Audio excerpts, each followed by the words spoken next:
Welcome back, Commander.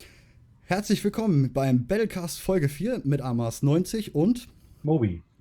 Heute starten wir eine besondere Reihe, die C&C Legends. Und zu Gast ist niemand Geringeres als Jim Vessella, auch hier im Video zu sehen. Das Interview wird in Englisch stattfinden und wir werden am Ende des Videos eine deutsche Übersetzung packen. Aber nun beginnen wir mit dem Interview. Moby? Yeah, hi Jim. Thank you very much for this special opportunity. It's been a bunch of busy weeks for us all with the launch of the Remastered Collection. So we don't take this chance for granted. Thank you. Oh, my pleasure. Anytime. Yeah. Okay, thank you. First things first, for all you guys who have absolutely no idea, can you give us a short introduction of yourself? What is your job at EA and with Command & Conquer? Yeah, well, my name is Jim Vessella. I am the lead producer on the Command & Conquer Remastered Collection. About 10 years ago, I also worked on the C&C franchise with C&C 3 and Kane's Wrath and Red Alert 3 and even C&C 4, yeah. So I have a little bit of history with the franchise. And before that was on some of the Battle for Middle-earth games down at EA LA as well. Yeah, nice. It's been a rough decade after the cancellation of C&C 2013 and also the Blue one. It was very grind around the franchise. What was the reason you gave the franchise a new chance by remastering the first two titles from 25 years ago? Yeah, well, I mean, when we heard from the community in the summer of 2018, how strongly they wanted to see the franchise return to PC, you know, many people in the kind of EA leadership saw that as an opportunity to really deliver kind of what the fans wanted. And so we kind of opened a little exploratory group. That's when they asked me to kind of step in and get my ideas on kind of how we could return the franchise to PC after such, a long stretch of it not being there. And we talked about doing a remaster and the idea of bringing, Petroglyph in to really give it that kind of authentic touch with some of the former Westwood developers. And so that process took several months to, reconnect with Petroglyph and, go through all the details of what the project would be and how much effort it would take. Finding the partnership with Lemon Sky, who could handle all the art, because that was going to be a huge effort. And just bring all the details together and then be able to rope in the community from day one. Okay, thank you. At the first look, the remastered series did very well at the launch. How was your impression? Did the game fulfill the expectations of yourself, the team, and the fans? What was the general reception? Yeah, and we've been super humbled and excited by the launch. We're coming up on about 2.5 weeks since launch, and the reception has been great. If you look at the reception from critics, I think it's kind of beaten our expectations. We weren't really sure how people would react again, having C&C be so far on PC for such a long time. But it seems like everyone's kind of been able to dip into that nostalgia and kind of relive their childhood a bit, and that's exactly kind of what we wanted people to see. We've got great user scores on on the Steam page and on other sites, so that gives us some hope that we are delivering upon fans' expectations. And then when we interact with the community on on subreddit and some of the Discord channels and with our council, it feels like people are reacting quite positively and having a good time. And so we're very hopeful that this kind of delivered on players' expectations. And it's been charting quite well on the Steam store if you kind of look at the public kind of sales charts and things. So yeah, we've just been really happy across the board with the launch. And again, a big thank you to the community for all their support and encouragement and coming out to support the game on the storefronts as well. And did it meet the expectations of EA in terms of sold units? It's I can't get into too many details about the exact sales numbers and things like that and the expectations. But it's been doing well, and so we are happy, and we're going to continue to see how it performs kind of throughout the summer. I'm mixing in another question here that was not locked. It's about the community council. Did you have any wishes or any things that couldn't be accomplished in the remastered, or that you didn't have the time for? Or Yeah. There's a few things we had talked about over the course of the project that kind of, again, we had to prioritize and decide what we were really going to focus on. There's a couple items there. One, that I think a lot of people have brought up, since launch is kind of AI and pathfinding and some of the legacy behavior there that, we started to dabble with a little bit. And what we began to realize is that it was having quite a bit of an impact across the entirety of the game, including the campaign and other things. And we were nervous that if we changed it too much, that it would be very difficult to try and get the feel of all those campaign missions the same. And we made, for example, we made one legacy bug fix to the AI where the airstrike in Tiberian Dawn no longer kind of stupidly just targets something in the top left of the screen, but now it kind of operates like a normal AI and targets priority items. We thought that was a pretty innocent bug fix, and it's something that actually the community council had brought up to us. What we didn't realize is that now the AI is hyper efficient at targeting your specific campaign items, and people are now complaining and concerned that a lot of the missions are too difficult because the airstrike is too powerful. So that's one where we just made one simple AI adjustment, and now a lot of the campaign missions are kind of thrown out of whack. And so it's that sensitive, these old games, about you make one little adjustment and it could really impact how the old games play out. And with so many missions, there's over 100 campaign missions and everything. It's hard to be able to test all that with every single change that you make, especially if you do a change late in development. And so that's why at the end we kind of decided to keep most of the AI the same, because we knew that would still be accomplishable and get that feel of the original campaign. But it's also a reason that we really wanted to invest in mod support.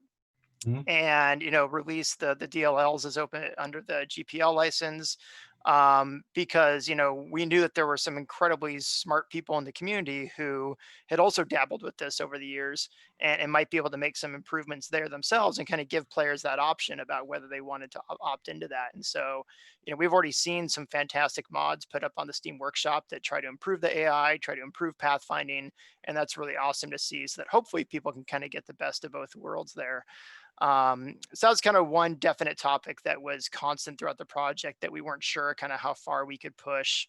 And I know another one, I may have mentioned it a while back, is that Joe Bostic, the co-creator of C&C, something he really wanted to get in was when you switch between the legacy graphics modes to also have the old UI switch back to be the kind of the 2x4 slot UI. The challenge there was that all the UI is redone in Petroglyph's kind of code base, their GlyphX engine. And so it was just going to be very expensive to kind of rebuild a whole second UI functionality just to kind of have that fun nostalgia moment. So that was one where just the trade-off wasn't worth it. But yeah, there's a couple things there that kind of slipped away that that we talked about, but just decided to kind of focus our priorities on some other top community requests. But the graphic switching works perfectly. It's really nice. Yes, it's really nice. And also, with all the works done in the past month and weeks, do you and the team still play the game? Yeah. We still play the game. I've been slowly making my way through some of the campaigns. I was watching a lot of streamers try and play the campaign on hard, and realized how insanely hard it actually is, even for like pro RTS players who have come out to try the game. And I've never been able to beat any of the missions, or any of the advanced missions on hard. And so after watching that, I think we made an adjustment in the patch yesterday to reduce the hard difficulty a bit. I've also jumped online a little bit, but realized that I get creamed very fast. I was decent with the QA team and stuff when we were developing the game. But now that it's out there in the wild, I lose very fast, and so I've been a little embarrassed and humbled going online. So we're trying to continue to play the game so that we can, as we're getting the feedback in, we can kind of validate those on our side and get a feel for it. But we're also spending, a lot of time continuing to develop the game, and so we have to kind of balance, that time. So in fact, your progress in the single player missions is the reason for the make it easier.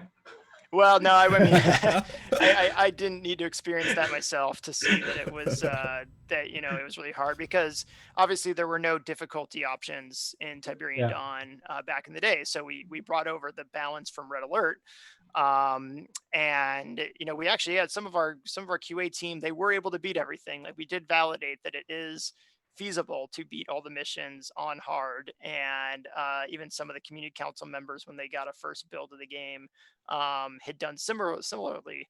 But having only 0.01% or something of your audience be able to play the game on hard meant it was probably just a little bit too difficult. So that was pretty clear after we launched that people wanted it tuned down. Okay. I think we might skip the next one. So yesterday you released the first patch for C&C Remastered.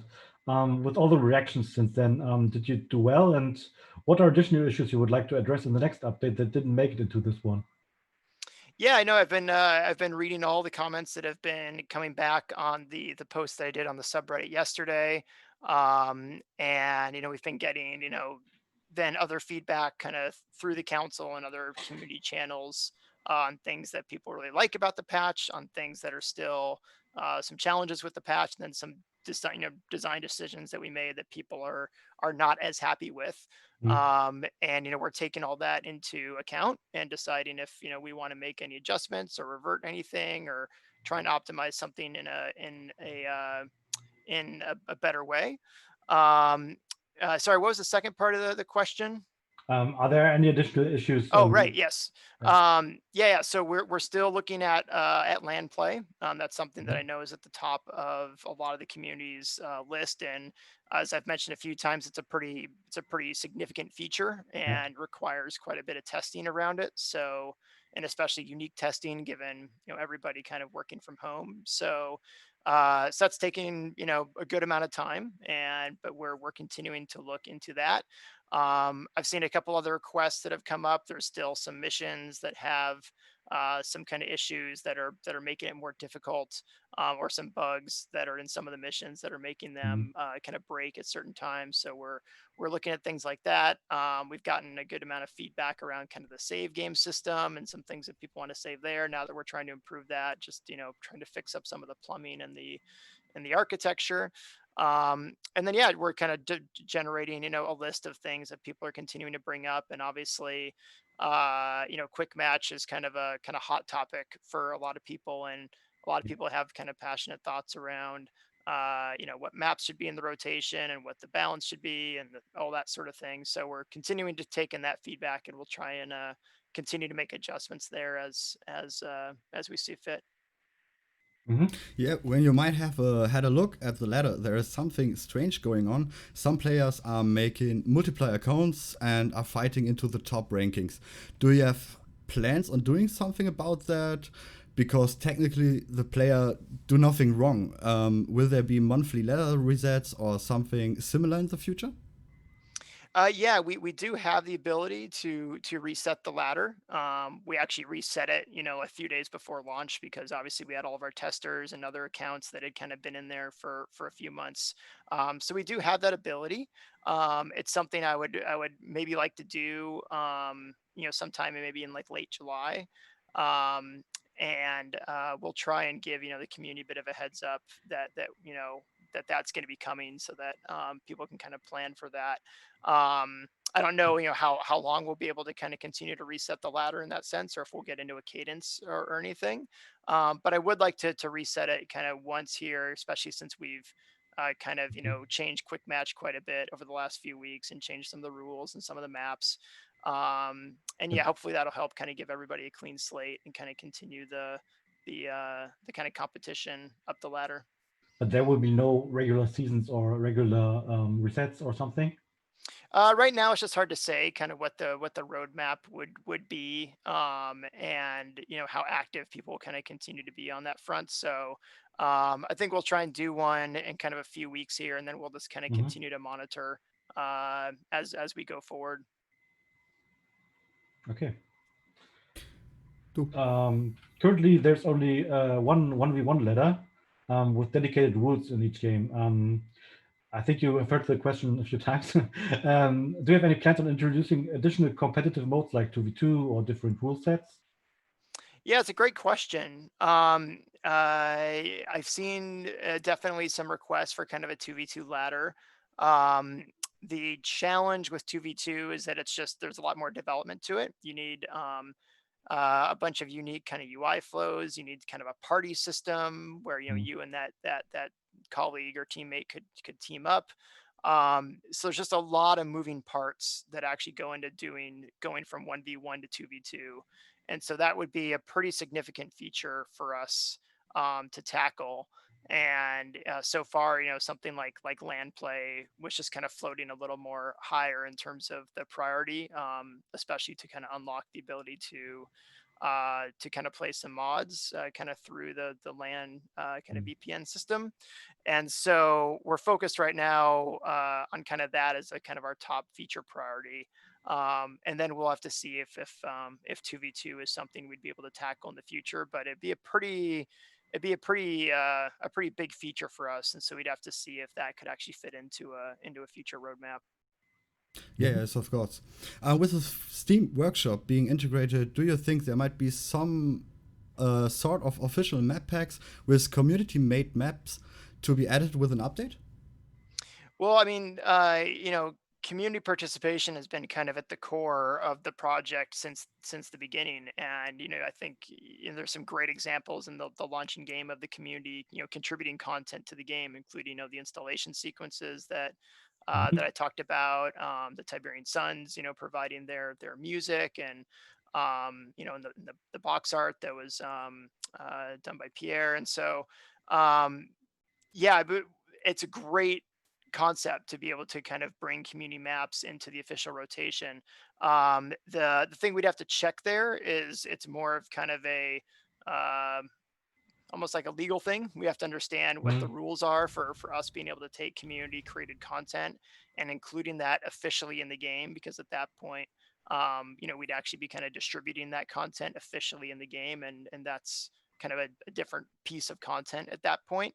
And we want to be, respectful of everyone's creative, creations Mhm. and contributions there. And so uh, it's more of kind of a logistics thing on kind of our side to kind of figure out how we would do that, what that would mean, who we need to get in contact with to make sure that we can do that appropriately and do everything above board so that everybody is being treated fairly. But I love the idea of it, that the community could make this amazing content, and then that could be kind of reincorporated into the game for everyone to officially enjoy, and perhaps be then put into things like the official map rotation and stuff. So I really like the idea. It's going to take some homework to figure out how we would kind of officially do that with everybody's kind of permissions. Yeah, because currently in the Steam Workshop there are really thousands of maps and mods, and it's pretty difficult to find the ones that you're looking for, or except for the search. But just there's no real recreation where you can um, search for more factors like competitive play or something. Yeah, we could we one thing we could look into, and I don't know as much about this as some other people, but there's different tags and different things, that Mm. we can set on those. And we could maybe look into doing certain tags for, if it's like a competitive map or a 2v2 map, or like something that would help kind of with those filters. Um but yeah, I mean, we're going to continue to kind of look into that as the weeks go by. Um and it is amazing though to see, how many items have been added to the Steam Workshop in just these first, 2 weeks. I think I counted, it's close to 25, 3,000 on over Mhm. 3,000 items, I think, in the first 2 weeks. And so it's just amazing to see that the Yeah. CNC community and all their creativity kind of come out, and it's great to see them engaging with that feature. And so, we're really excited about the potential for the community to continue to kind of drive a lot of this into the future. Okay, thank you. The Remastered Collection managed to implement the balancing of the old games pretty accurately, but the balancing is not perfectly worked out for competitive play right now. Do you have plans on balancing these games, especially the multiplayer parts, maybe independently from the single player missions or something? Yeah, it's something that we've talked about a lot over the course of the project. It kind of falls into that same bucket as the AI, where RTS balance, you change one little thing and it can change the entire meta of the Mhm. entire game. And so it requires a lot of time and a lot of skill and a lot of play testing to get balance just right. And I don't think it's just right now, the legacy games. But I also respect the amount of work it would be to get it just right. And there are, community projects that have, worked on this for 10 years, with some of the other community projects trying to rebalance the games. And, sometimes that's required to, add new units or change units or, change, entire functionality of things to try and fill some of the gaps that the legacy games had. Um, so it would be a huge endeavor to try and get the legacy games into a place where the multiplayer balance was really fantastic.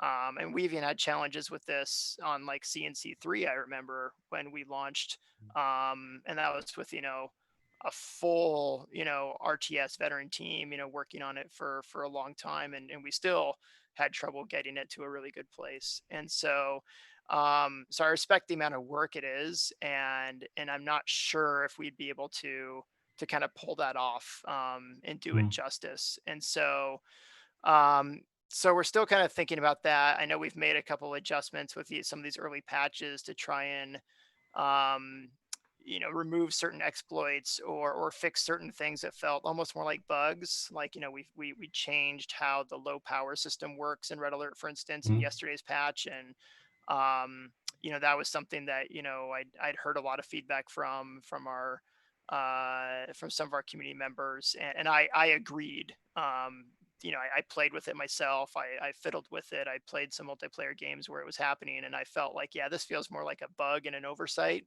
rather than like an intentional design. There's no reason that when you lose a power plant, it should then take 6 minutes to build another power plant. It's just no fun at all. Yeah. And so putting it more in line with what was happening in Tiberian Dawn felt more appropriate. Yeah. And Joe Bostic agreed with that. And so that was kind of a group decision on our side to make that change. So that one felt like something we could do where hopefully there's not a lot of backlash to it. So we're looking for like targeted items that would clearly make the games better and not have long ripple effects across the entire games. But a full balance pass to try and make it a really fine-tuned RTS, that would be a huge undertaking, and I'm not Mm. sure if we're going to be able to do that on this project. Yeah, when we talk about this, also with the last patch to where you adjusted the game speed, it makes tactic like the APC engineer rush pretty hard to counter.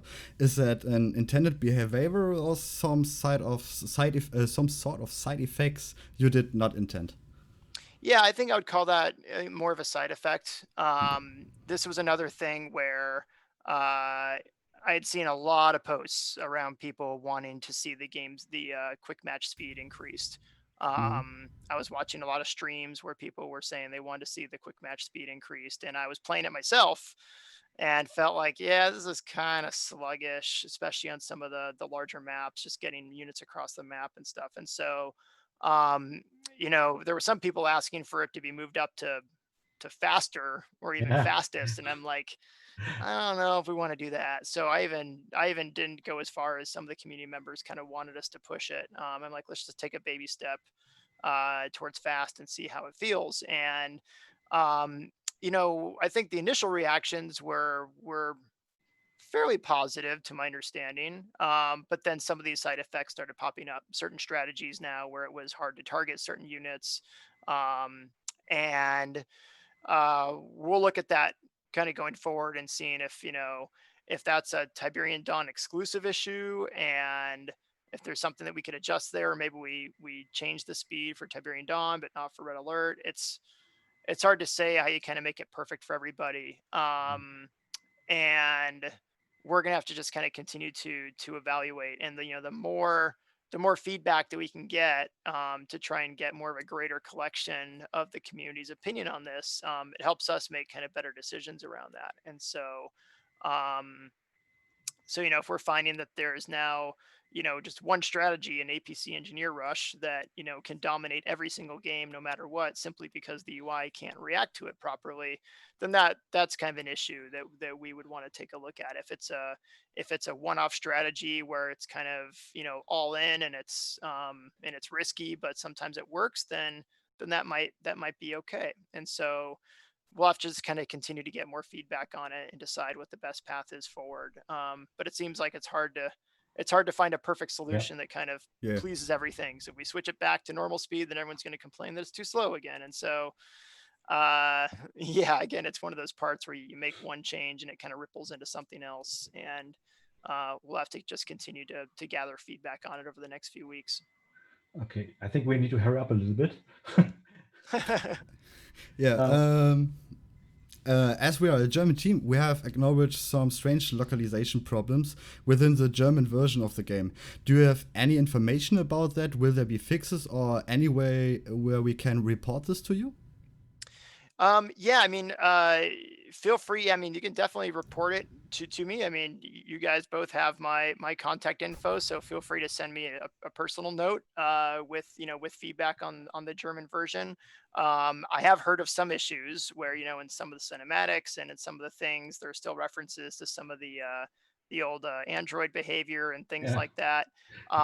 Some things we cannot change. So yeah, if it's, Yeah. cinematic VO, for instance, those are things that we really wouldn't be able to adjust at this point. If it's if it's a typo in the text strings, or a subtitle that's misinterpreted or something like that, then those are adjustments that we could potentially make. Or if it's a sound effect that is still playing, one of the legacy behaviors instead of one of the new behaviors, those are things that we could adjust. So yeah, I'd say send me a PM, and I can add those things to our wish list, and then see if those are things that we can adjust.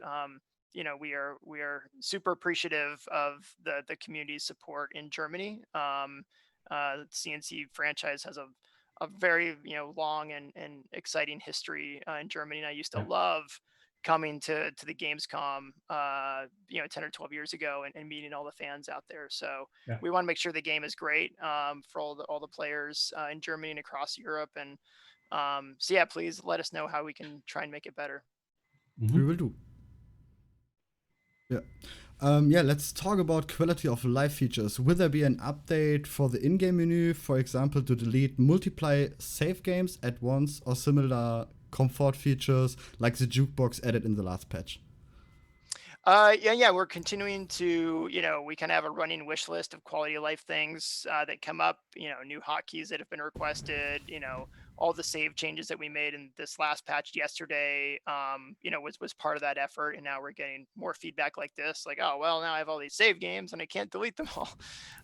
So, those are things that we can continue to add to a list, and see if we can adjust. Again, we're just trying to prioritize against all these different community requests that are coming in. But yeah, those are things that that we can definitely create items for, and see if the team can get to them.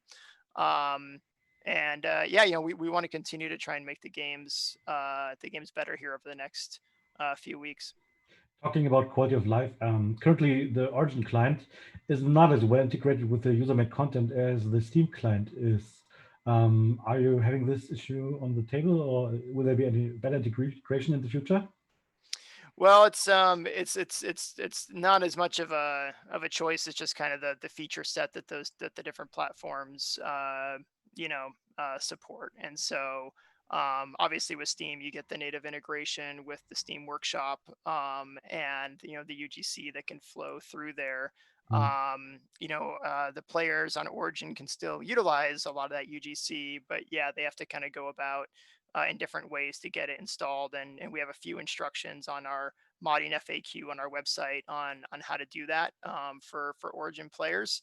But yeah, different platforms always have different kind of feature sets, and so we are just trying to take advantage of what each feature set, what each platform can support. But for now, I think, I imagine that support will kind of continue to remain the same in the near term. Okay, so we're coming to the last bunch of questions now. Sure. Have you heard of our Remastered League we announced today, where you can win an original limited not seal ring? Will you participate?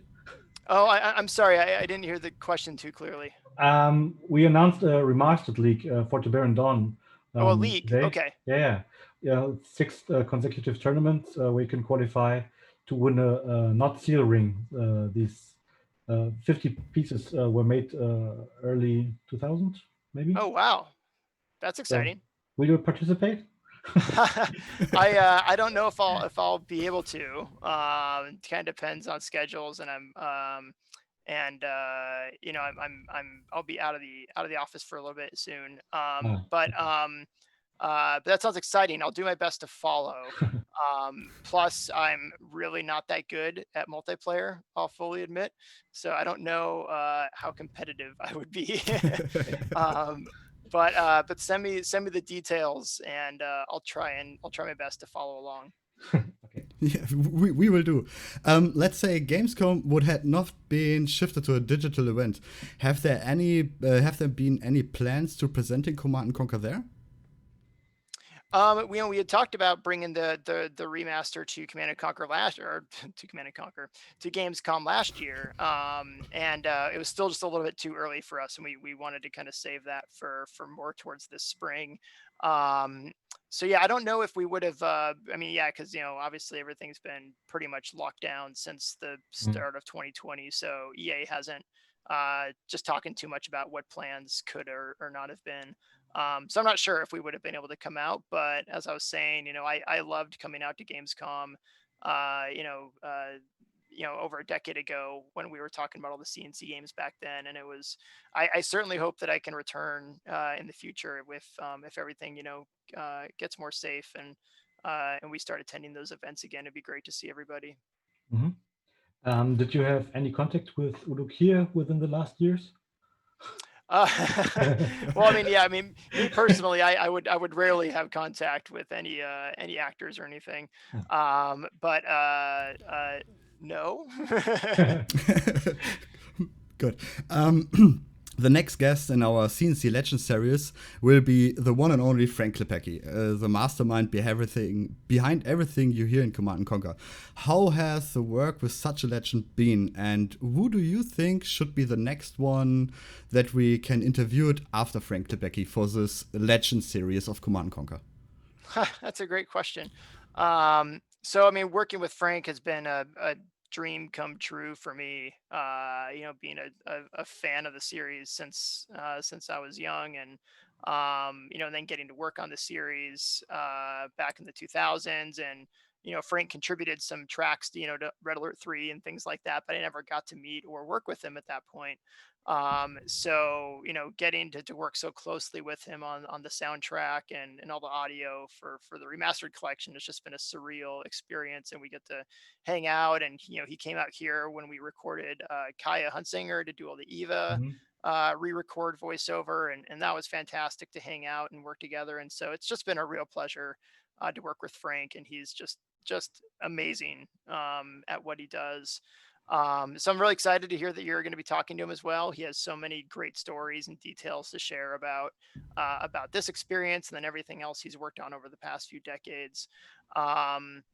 In terms of who else would be great to talk with, there are some some really veteran people there at Petroglyph who have a long history with the franchise.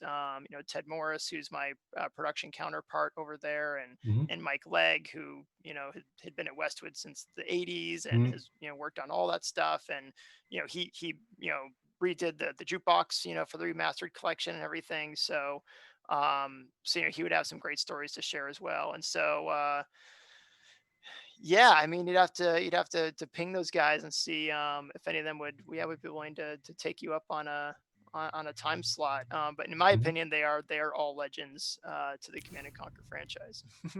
Yes, indeed. Yeah, thank you very much for this opportunity. Do you have any last words for the community? Oh, I'll continue to say thank you.